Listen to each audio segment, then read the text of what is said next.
This week we read Job 15 through 34, Acts 10, Matthew 25, 1 Corinthians 13, James 1, and 1 Peter 1, and a clear theme emerged. God is perfect, just, and sovereign, even when life doesn't make sense.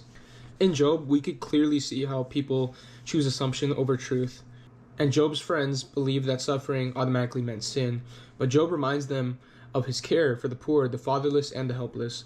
This could be represented in Job 29, 12 through 17. Their judgment lacked grace. Job's pain in chapters 29 and 30 shows us that faith can feel heavy when God seems silent. But honestly, God still matters. Then Elihu speaks in Job 33 to 34. Even though he is younger, he responds with wisdom and respect, reminding us that suffering does not mean God is unfair. His message is humility and trust, not accusation. Job declares, I know that my Redeemer lives, showing hope even in suffering.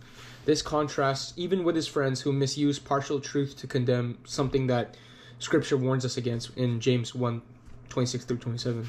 Acts 10 reminds us that God shows no favoritism, welcoming the Gentiles, calling us to trust him fully.